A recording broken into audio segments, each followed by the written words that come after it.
distinguished guests, ladies and gentlemen, Assalamu alaikum wa rahmatullah wa barakatuh.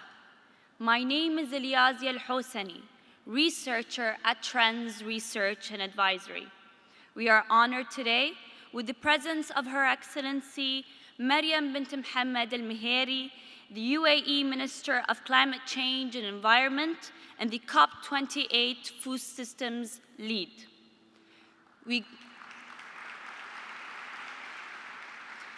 We gather here today just days before the most important global event in the field of climate action, the Conference of the Parties to the United Nations Framework Convention on Climate Change, COP28, that will take place in Dubai, the United Arab Emirates. Within the broader framework of proactive climate action, global food systems are priority policy area at COP28. With food systems contributing to almost 1/3 of global greenhouse gas emissions, it is essential to address decarbonization and environmental sustainability. Equally, the food and agricultural systems of any country must also ensure its security of food supply. Today's event on the significance of promoting sustainable food systems will therefore explore the success and challenges faced by the United Arab Emirates and international partners in the journey to transform today's food systems into the sustainable, secure, and resilient systems of the future.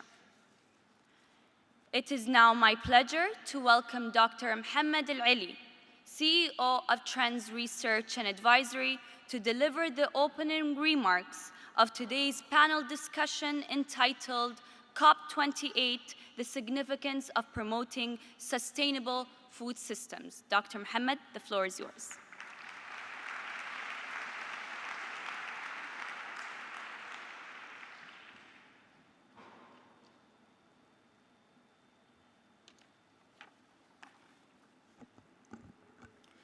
السلام عليكم ورحمة الله وبركاته.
تعزيز الوعي بأهمية قضايا البيئة والمناخ وحشد الدعم المجتمعي لها. أيها السيدات والسادة، أيها الحضور الكريم، مع تبقي أيام قليلة على افتتاح مؤتمر COP28 تزداد النقاشات الدولية حول القضايا المطروحة على أجندته، وهي كثيرة، وإحدى أهم هذه القضايا هي قضية النظم الغذائية المستدامة التي وقع اختيارنا في مركز ترندز للبحوث والاستشارات عليها، لتكون موضوع هذه الحلقة النقاشية بالنظر إلى ما باتت تحظى به من اهتمام دولي، ولكونها أحد أهم المداخل الأساسية لمواجهة تداعيات التغير المناخي، حيث تلعب هذه النظم دورا لا غنى عنه في مواجهة هذه التداعيات عبر قدرتها على تحقيق أمن غذائي وبيئي مستدام يعتمد على نظم غذائية خضراء تقلل بشكل كبير من انبعاثات الكربون. وأيضاً بصفتها مسؤولة عن ملف النظم الغذائية في مؤتمر الأطراف COP28، فإن معالي مريم هي الشخصية الأقدر على شرح وتوضيح أبعاد هذا الملف المهم والنتائج التي تنشدها دولة الإمارات ورئاسة مؤتمر COP28 بل والعالم كله في المؤتمر بشأن هذا الملف. وأود هنا أن أشيد بالدور الحيوي والمهم الذي تلعبه وزارة التغيير المناخي والبيئة تحت قيادة معالي مريم المهيري في تحقيق رؤية القيادة الإماراتية الرشيدة في تبني نهج الحياد المناخي وحماية النظم البيئية وتنميتها، وأيضاً تعزيز الأمن الغذائي والمائي لضمان تنمية مستدامة.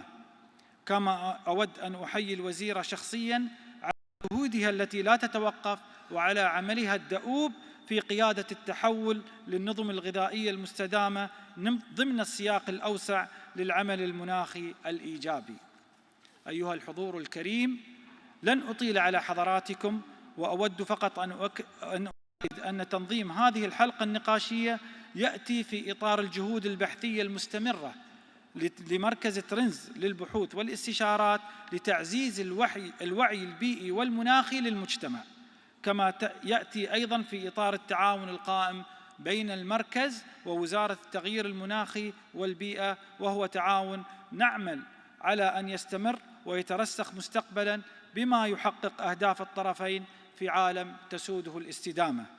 مرة أخرى أتقدم بخالص الشكر والتقدير لمعالي الوزير لقبولها دعوة ترندز للمشاركة في هذه الحلقة النقاشية ضمن هذا المحفل الثقافي العالمي الذي يمثله معرض الشارقة الدولي للكتاب.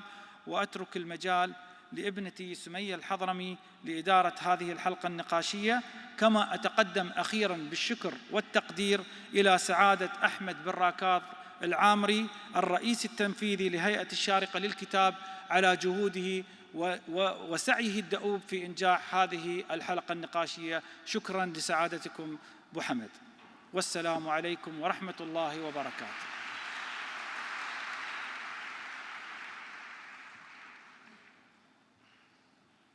It is now my honor to welcome Her Excellency Maryam bint Mohammed Al-Miheri, the UAE Minister of Climate Change and Environment, the COP28 Food Systems Lead, and Sumaya Al-Hadrami, Deputy Director of Transglobal and the head of the COP28 Committee, to the stage.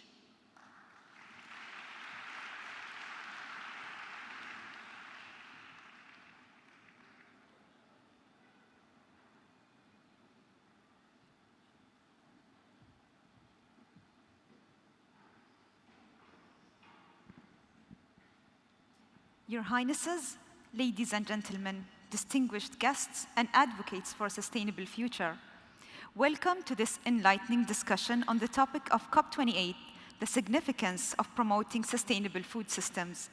Today, we're honored to welcome and have Her Excellency Maryam Al-Miheri, the Minister of Climate Change and Environment and the COP28 Food Systems Lead of the UAE. Her Excellency has been a driving force in championing environmental sustainability and climate action, and her leadership in preparing for COP28 and advancing sustainable agriculture is truly commendable. And today we have the privilege of gaining insights into the efforts and initiatives aimed at fostering sustainable food systems. Without further ado, I warmly welcome Her Excellency Maryam Al-Miheri. Your Excellency, thank you for taking the time to join us today. Thank you so much, Sumaya, وشكرا لترندز Research and Advisory Group, and also thank you to Sharjah Book Fair for hosting us here. And I want to thank all of you for being here as well to listen in on Sumaya and my talk, and hopefully you'll enjoy it. Thank you so much. Your Excellency, Trans Research and Advisory as a think tank that is concerned with environmental and climate change issues and is closely following your tremendous efforts to prepare for the upcoming COP28 and lay the foundation for the Emirates Declaration on Sustainable Agriculture, Resilient Food Systems, and Climate Action and other initiatives. So, Your Excellency, in your capacity as the COP28 Food Systems Lead, could you elaborate on the global results that you intend to achieve through COP28 conference to promote sustainable food systems? Thank you, Sumaya. First, I want to explain to all of you why COP28 is so important before I answer your question, Sumaya. In a nutshell, we've been disrespecting nature for a long time. And that's why we are in the situation we're in. When we look around us in the news, the fires, the floods, the frequencies of extreme weather is increasing. So we know something is not okay. If you can imagine, the planet is heating up. And that's why we keep saying we need to keep 1.5 degrees alive. That's the whole idea around it. And what it comes down to, how we can keep the temperature to not go up so high, is to make sure we control the greenhouse gas emissions that we as human beings, because of our daily activities, are emitting. The whole goal is, by 2030, as a global community, we need to slash our greenhouse gas emissions by 43%. Now, who are the biggest emitters? Energy. Who's the second largest emitter? Food systems. Many people don't realize this, but food systems, and when you talk about food systems, you're talking about agriculture, you talk about food waste, you talk about importing, exporting food, all the activities around food. This system is emitting so much greenhouse gas emissions that it's the second largest emitter. And that's why, Sumaya, because I started my journey as a Minister of State for Food Security, as you can remember, this was in 2017, and I started understanding what food security means for the UAE. Food security for every country will look a little bit different. For the UAE, we are a water-scarce country. We don't have much arable land. In fact, it's less than 5%.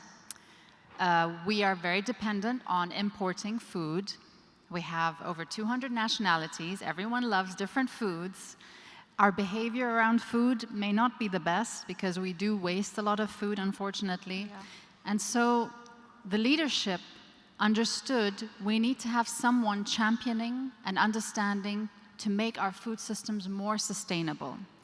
And so my role at that time was to put an action plan for the country.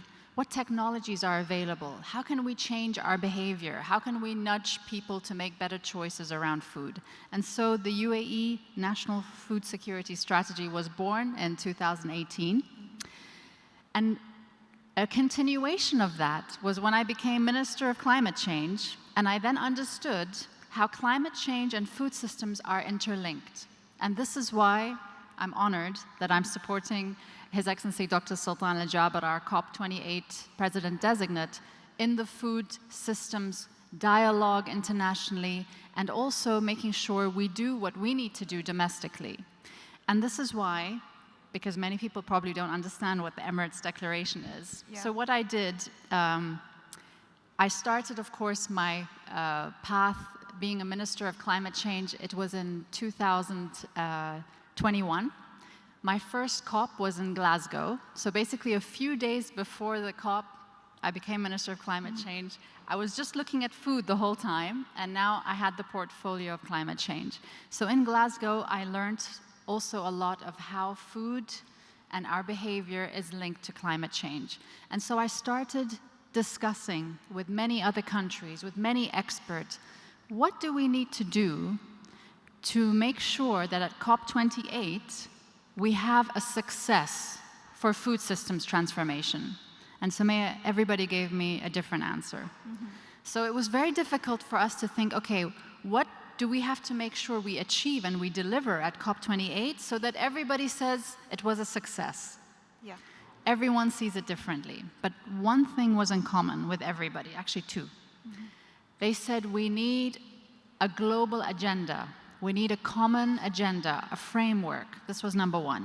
And number two, we need political will from the country leaders. So what we did as a ministry and the COP28 team, we formed a framework.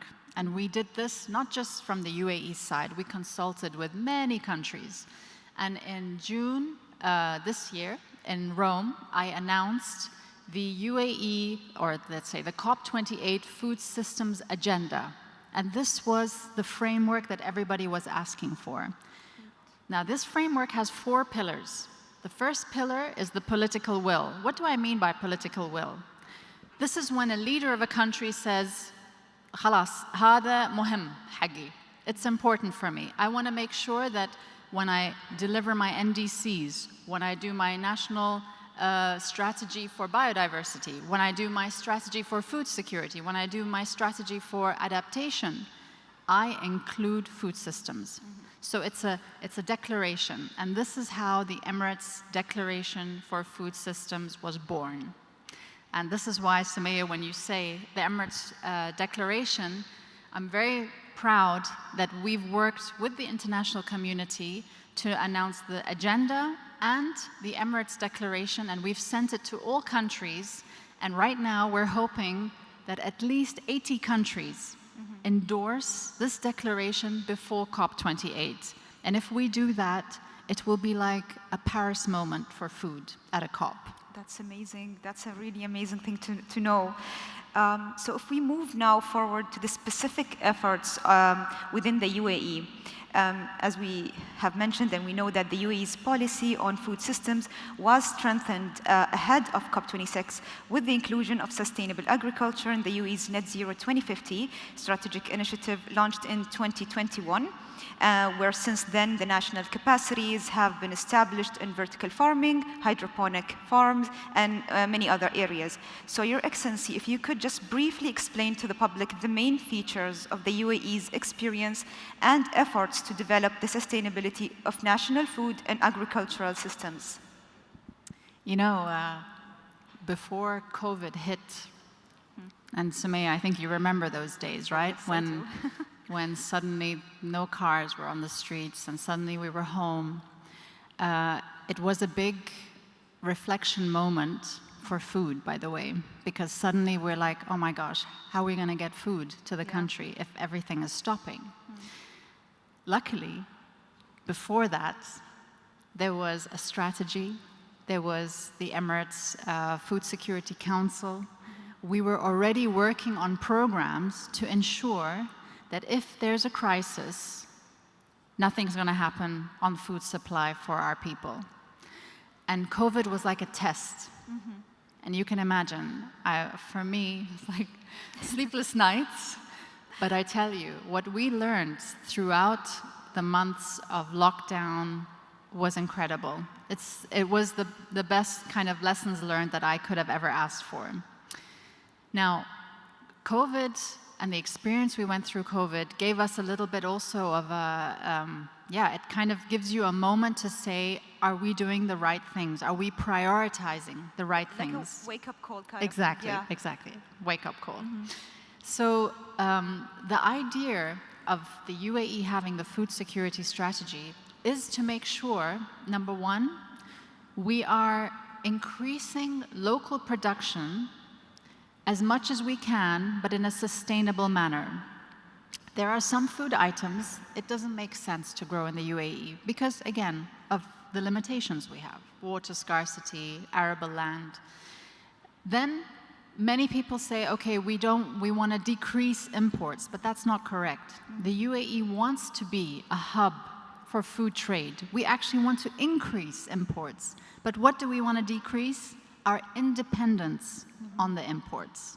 That's the key words. And the whole idea is we want to make sure we increase local food production. And how do we do that? Using technologies. We want to make sure we increase imports because the UAE wants to become a hub. We want to make sure that a certain food, we don't get it just from one source or one country, we get it from multiple countries. Because every country, as you know, climate change is affecting what's happening around the world. Crops are not growing as effectively as they used to be. There's much more that needs to be put down onto chemicals and fertilizers to get the crops to grow, and all this affects supply. So we don't want to be dependent on one source. And the strategy also has the aspect of food loss and food waste. We, unfortunately, and we all have to look at ourselves, I myself too, we put too much food in the bin. And so it's really up to us as well. It's not just about growing food, but we have to look at how we are behaving around food. Maybe we should decrease a little bit the portion size. Maybe we should actually have a look and see how we can use the food that's left over on the table for another day or to give it to someone else. But you have to put that extra effort.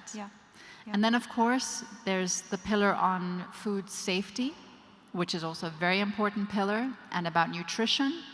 By the way, food is not just food. You have to ensure nutrition security as well. And then, of course, there's being ready for any emergency, which was the 5th pillar of the strategy, which we tested out during COVID. So what I want to say, Sumaya, is we lived our own experience throughout the years. And by the way, this experience is not just when I became Minister of State of Food Security. The UAE has been always looking at food security as a national security concern. And so throughout the years, what we're seeing now, because we're trying to push the adoption of technology, we're seeing all the farms that you're talking about. I like to call them the ag tech farms. When I started, there was maybe not even 20. Now we have nearly 200 ag tech farms in the UAE. One of the, maybe some of you have traveled here to the UAE using Emirates Airlines. Emirates Airlines has its own vertical farm, Bostanica, so some of the salads that you had on board probably were from that vertical farm. So it's becoming commercially viable to grow some food items in the UAE. I'm not sure if any of you have tried the berries. Berries. We never used to be able to grow berries in the UAE, but now because of technology, we're in Sharjah. What did you just harvest a few months ago? Yes. It was wheat. Yes. Yes. So the UAE is really taking strides in looking at seed technology, water harvesting methods, to really look at what makes sense sustainably. I just want to give one example to the audience. When you think of a closed system, and I'm growing now tomatoes outside or in a closed system, the water that I need in the closed system compared to the water I need outside is only 10% of what I need outside to make the same amount of tomatoes. And in a closed system, I don't need chemicals because I'm in a controlled area. So the food is cleaner. So it's not only sustainable, cleaner, also tastier. And this is why technology is so key in this. Thank you so much for that insight on this topic. So if we go and explore the UAE's broader sustainability initiatives, as Your Excellency have re-emphasized in the annual government meetings that were held on the 7th and the 8th of November, that the importance of the UAE Net Zero by 2050 strategic initiative as a key policy for achieving carbon neutrality across the UAE's economy and society, where food systems are an integral part of this policy pathway, with sophisticated policy and technology approaches implemented and planned by the UAE. So, Your Excellency, while the UAE Net Zero by 2050 strategic initiative is conceived as a national policy, do you believe that after COP28 ends, the UAE's commitment to achieving net zero by 2050 will serve as a model for other countries and inspire their own efforts to promote sustainability? So my short answer to that is yes, and now I'm going to explain it. So remember in the beginning, I told you the whole idea is by 2030, the globe, the international community, all of us, all countries, have to reach a reduction of greenhouse gas emissions by 43% by 2030. Now, another target after 2030 in regards to the Paris Agreement is that by 2050, the whole world reaches net zero. It is a must if we are to keep the Earth from warming up. So, because we know that, and because we are a member to the Paris Agreement, and by the way, we were one of the first countries in the region to sign and ratify the Paris Agreement. This was back in 2016. And we have taken so many steps, Sumaya. It's this journey, and by the way, I always tell people, this journey actually doesn't start from 2016. Sheikh Zayed, Allah yarhamah, he is, or was our hero when it came to sustainability. I don't know if you remember, but there are stories of when there was a tree or something, he would actually make the road around the tree. He would never cut down any trees. Just in my role, I've started seeing in archives some of the communication that UK, US had written about the late Sheikh Zayed, Baba Zayed, and it's unbelievable what he did in his time. He was investing in renewables. He was looking at hydropower and wind power already in the 60s. He was so interested in this. So we are living his legacy. And the pathway that we're going is because he opened our eyes to this. Being a leader in his time, everyone was like, why do you want to look into solar and wind when you have oil and gas? He understood this is going to run out one day. And he said, we need to gain the knowledge from now so that we can be pioneers. And so this same thinking applies to the net zero strategy. We're aligning ourselves to our commitments for Paris Agreement, but at the same time, we understand for the UAE to reach net zero by 2050, this is not just a ministry effort. This is a whole country effort. And I'm not only saying governments and private sector, each one of us has a role to play on this net zero journey. It's not an easy journey. We are trying to cut 210 million tons of CO2 in the next years leading up to net zero by 2050. It is a huge endeavor. It means we need new ways of thinking. We need new businesses. We need new talents. We need new industries. And this is why the UAE is embarking on this journey, because we understand that this is a must, not only for us as human beings, but for the planet as well. And so at the annual government meeting a few days ago, alhamdulillah, we announced the Net Zero 2050 strategy. Now, you may have heard 2 years ago, there was the Net Zero 2050 strategic initiative. Yes. Now, what that was, Sumaya, is that the leadership set the year of when they want the UAE to reach net zero. So it was just to say, by this year, we must reach net zero. Now, go and work towards that. So last year at COP27 in Sharm el-Sheikh, we announced the pathway, where we're going to be with our emissions every 5 years. And just a few days ago, we announced the strategy. And the strategy, my sisters and brothers, is basically the how.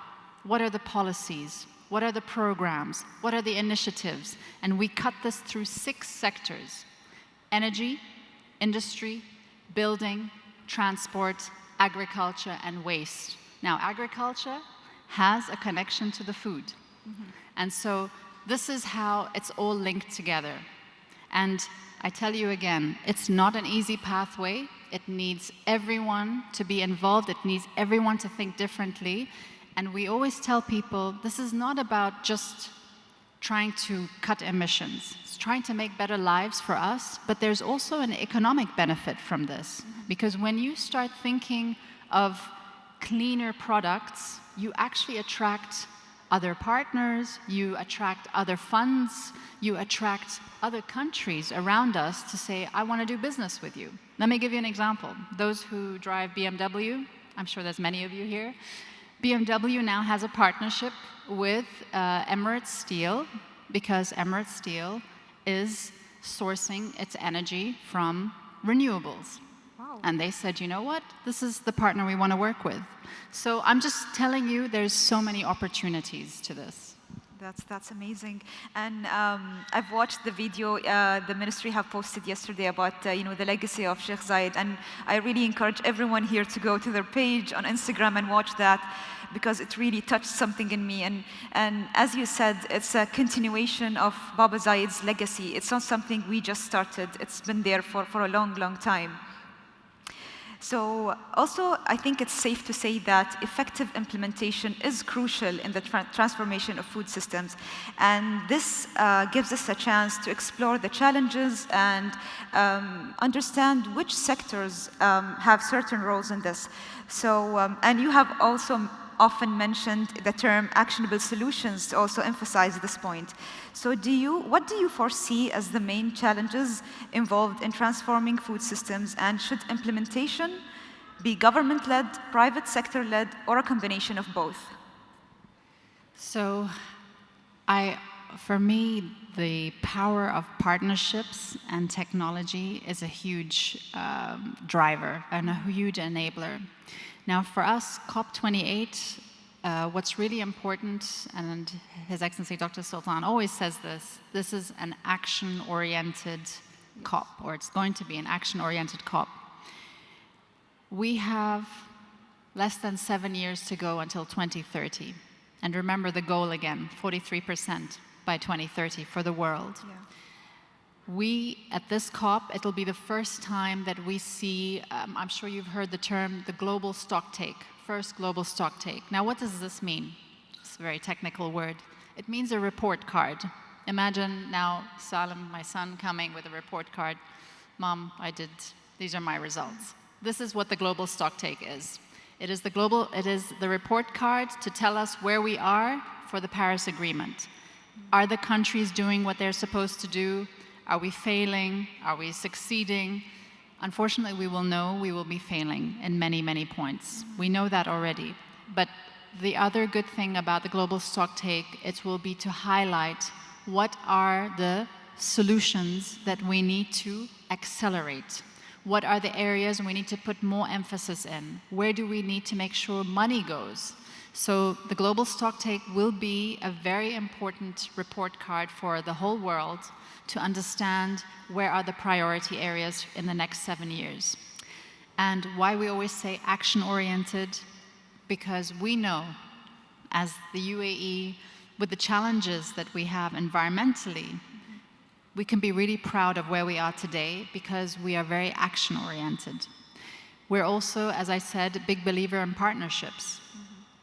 And I want to just tell you about one example. I went to the United States Minister of Agriculture when I first became the Minister of State for Food Security.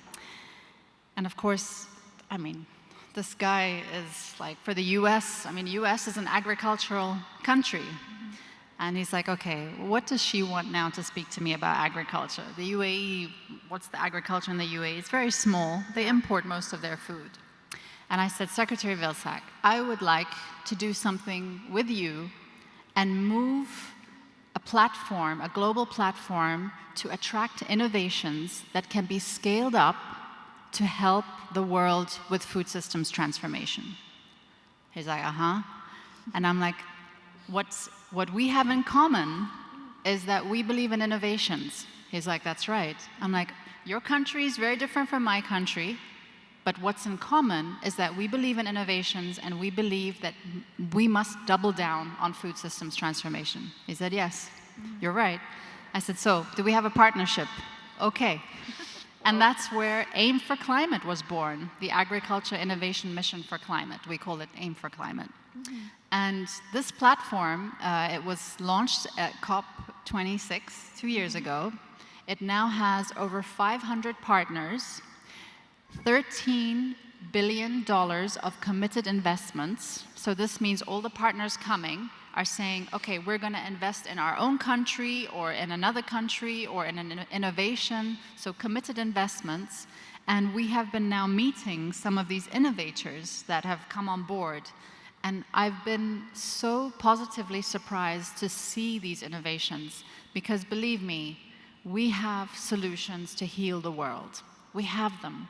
The only thing we need to do now is make sure they get to the right place, they get scaled up, and money goes where it should be. That's now what we have to do, and that's hopefully what COP28 will try and do, because there will be a lot of pavilions with innovations, and this is where we're going to try to make these partnerships connected so that we can scale up and take the action-oriented route.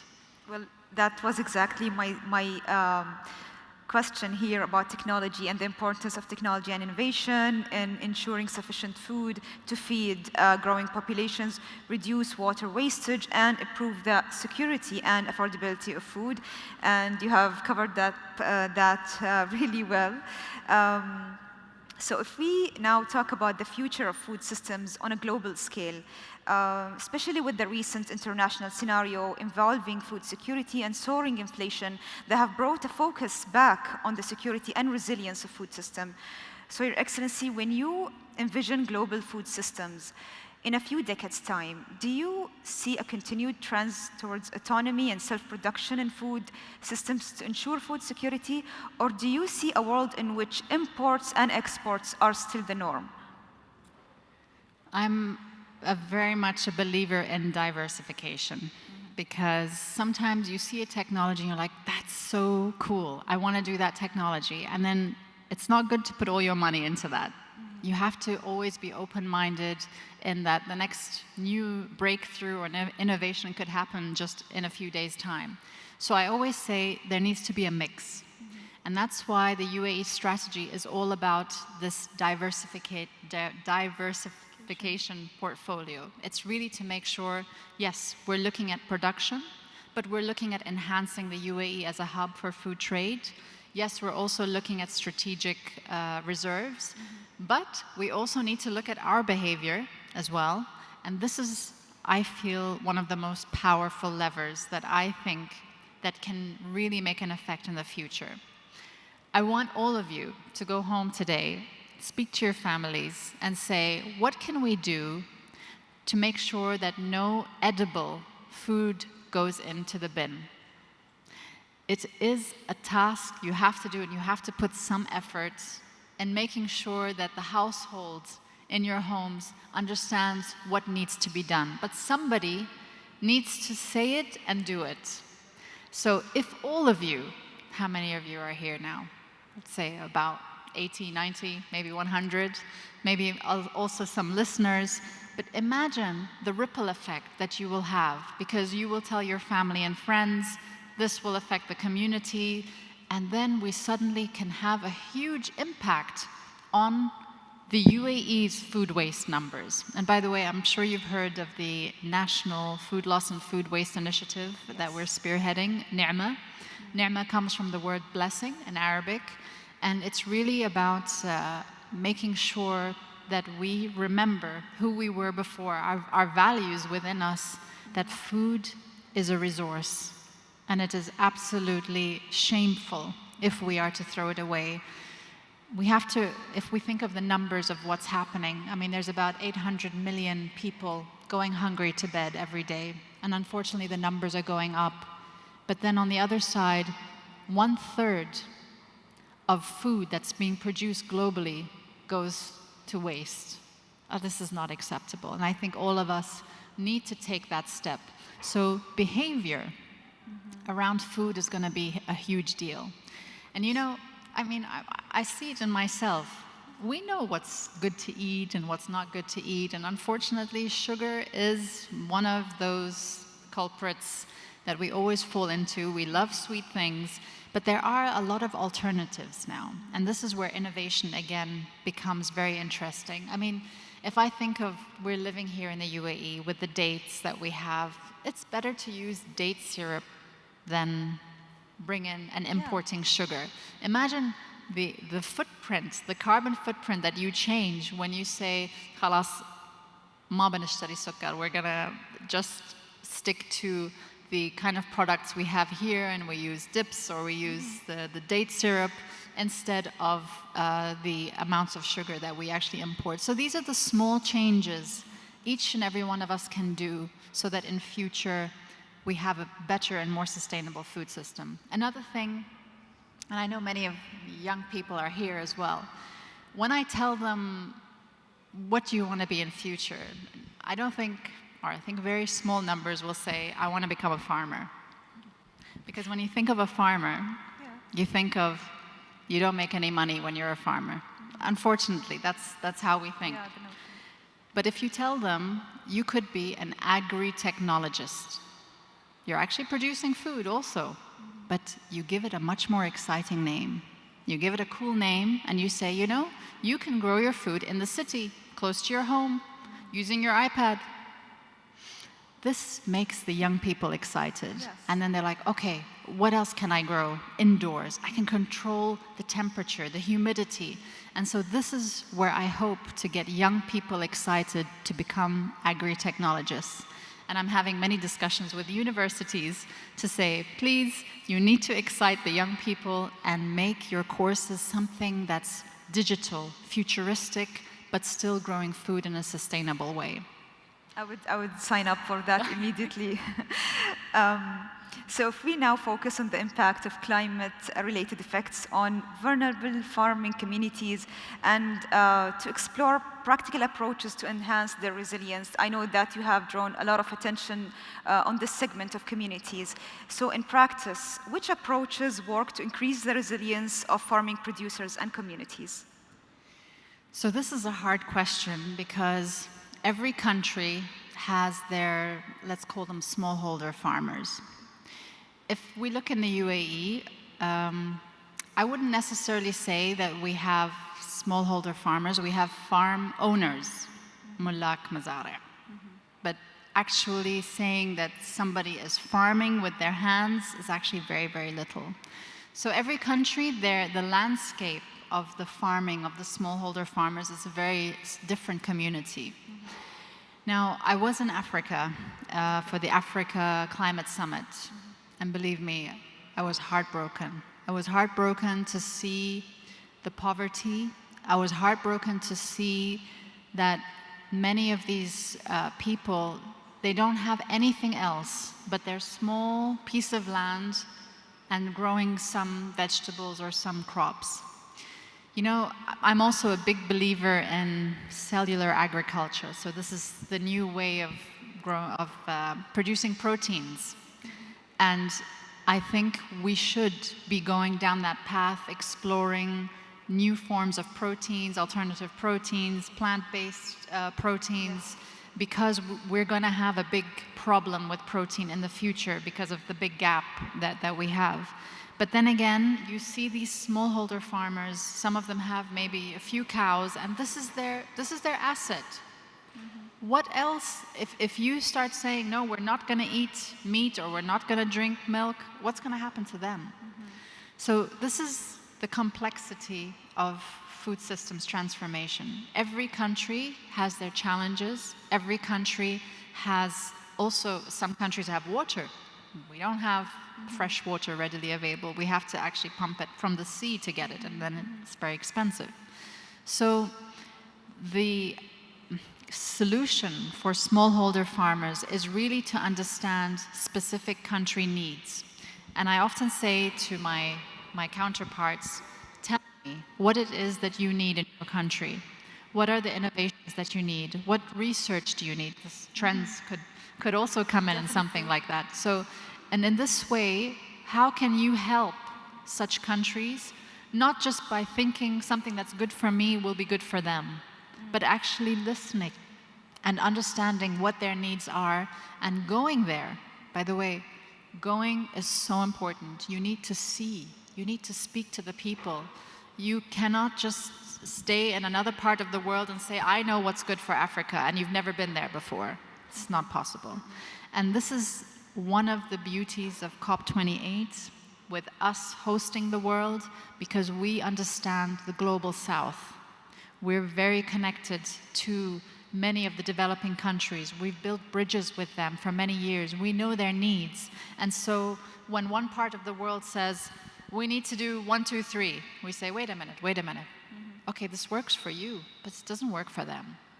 And that's why also His Excellency Dr. Sultan is always talking about a just transition. So important that we don't forget inclusivity, and a just transition for all the sectors that we're trying to transform.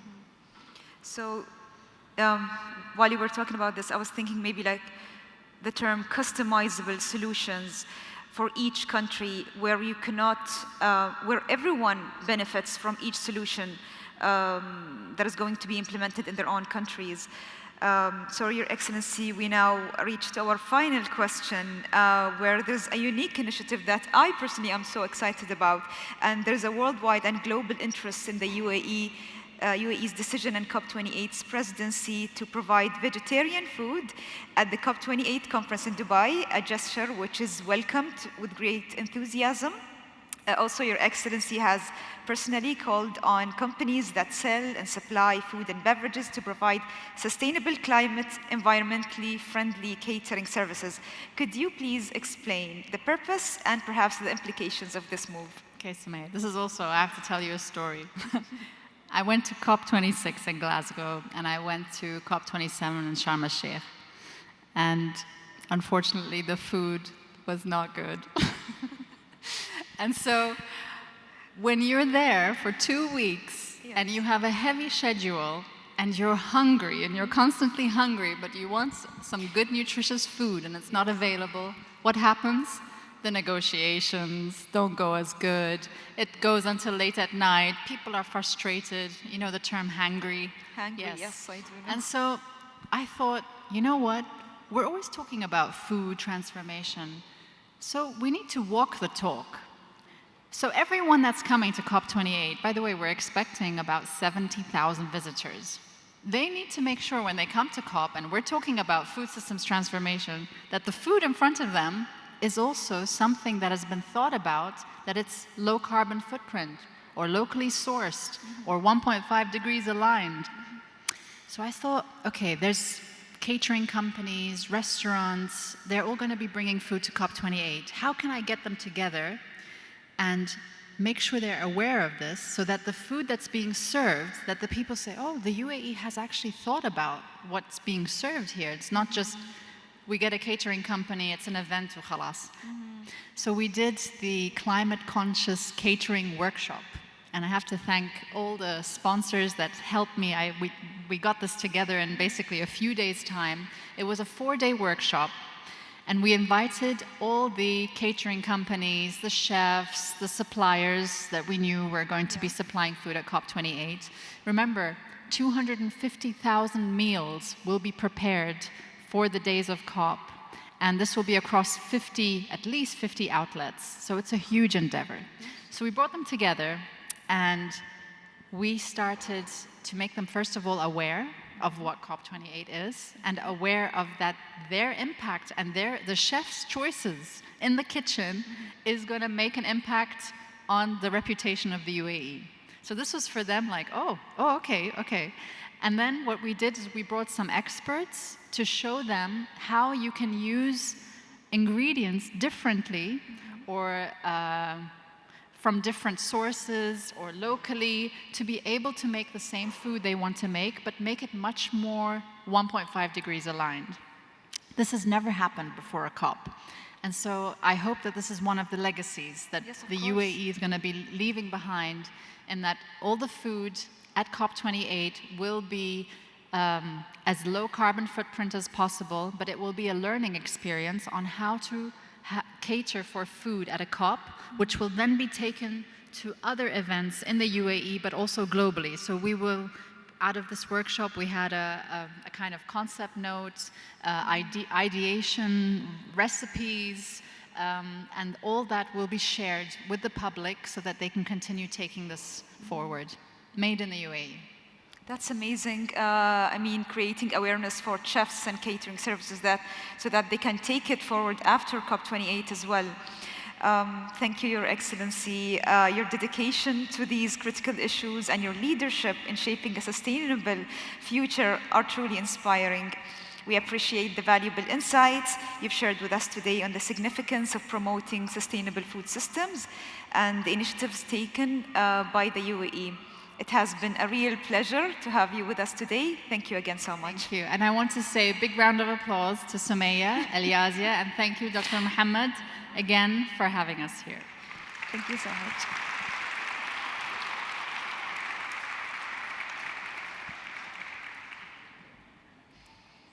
Thank you, Your Excellency, for your valuable contribution and for shedding light on COP28, the significance of promoting sustainable food systems.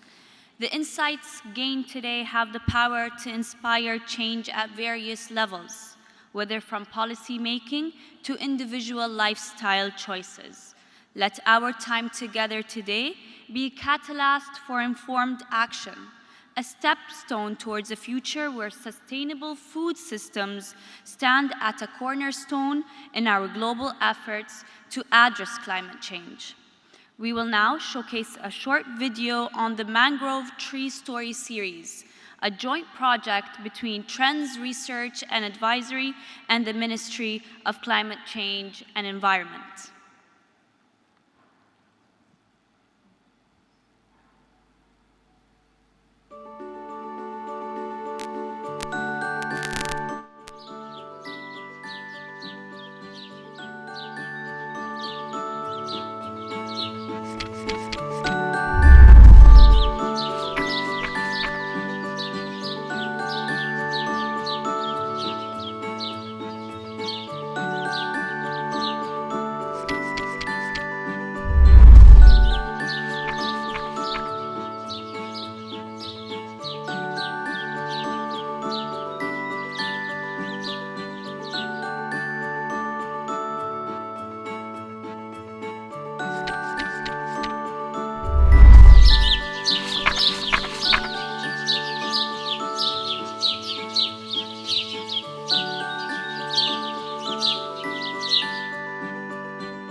I now welcome Her Excellency Maryam bint Mohammed Al Meheri, the UAE Minister of Climate Change and Environment and the COP28 Food Systems Lead, along with His Excellency Mohammed Saeed Al Naimi, His Excellency Mohammed Salman Al Hammadi, and Dr. Mohammed Al Ali, CEO of Trends Research and Advisory, to the signing ceremony of the project Mangrove Tree Story Series. Thank you very much.